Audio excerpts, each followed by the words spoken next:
A small chunk of our society comprises fraternities like ours, Panchans, who are aware, discerning, and have the ability to read between lines. So my endeavor today in the next 7-8 minutes would be to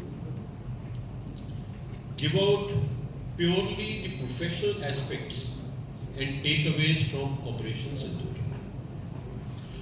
I will not get into any technical jargon and keep it as simple as possible.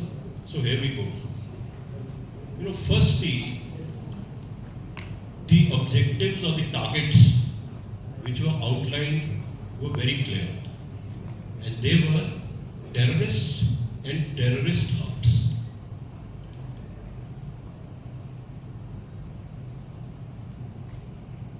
You see, it comprises of two things.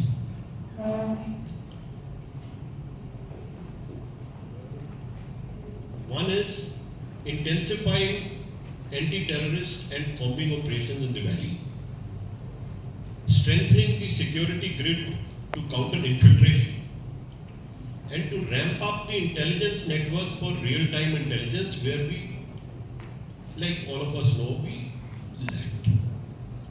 And the more riskier and aggressive part was to identify, neutralize and destroy the terrorist hubs in the heartland and soul land of Pakistan, occupied Kashmir and Pakistan. Now for this, of course, multi-pronged approach was necessary. But all in all, for this latter part, that is destroying, identifying and destroying terrorist hubs in Pakistan,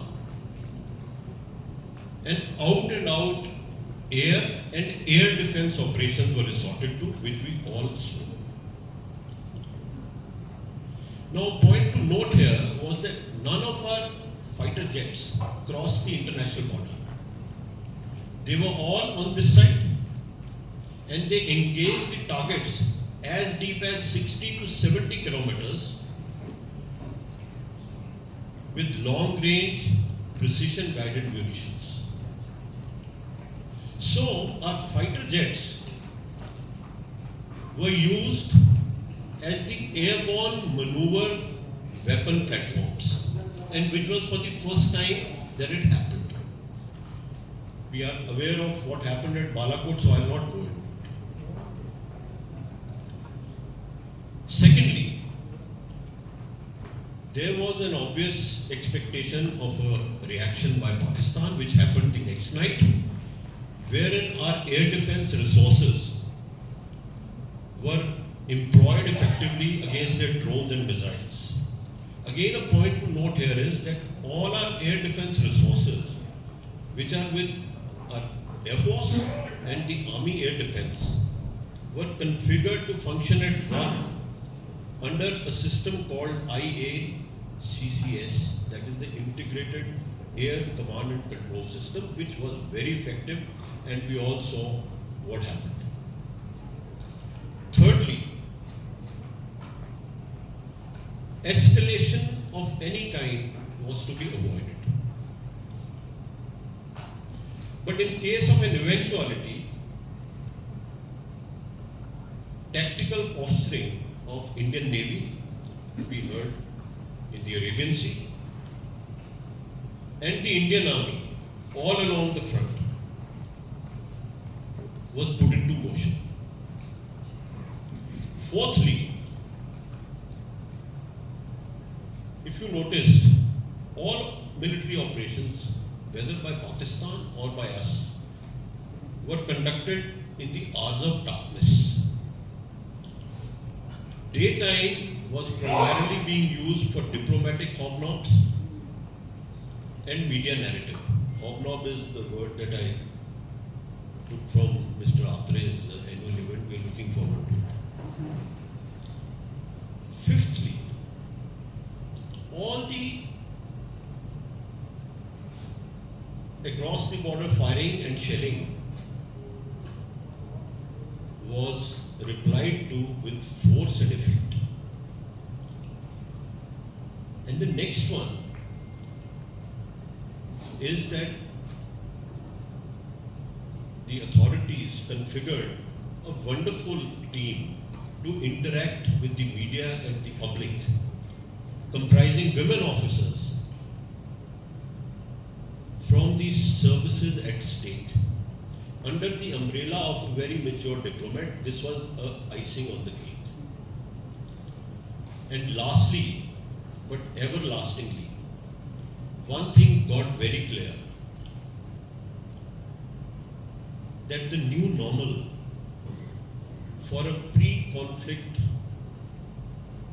procedures was exclusive use of high-tech weapon systems from long ranges, electronic warfare, counter-electronic warfare, and use of satellites.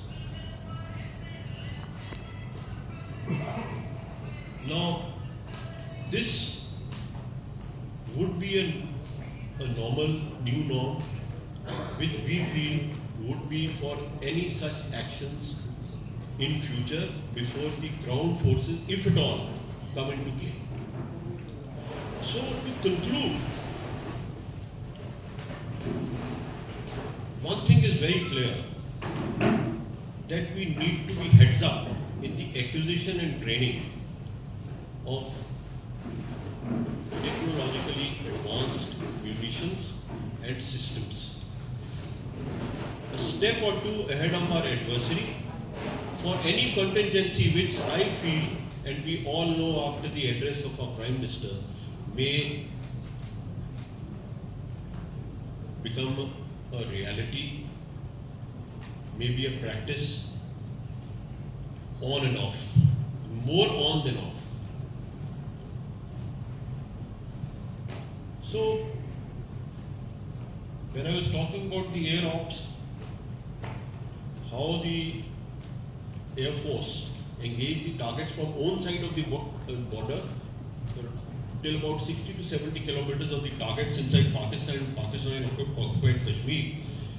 I had the privilege of getting a rundown on how they function from my son-in-law, who is a fighter pilot and flies Sukhois. And it was very interesting, and it will take some time so we can discuss it over a drink. I don't want to delay the diploma because that is one of them, the happy hour. So my monologue ends here. If there are any questions, I will be very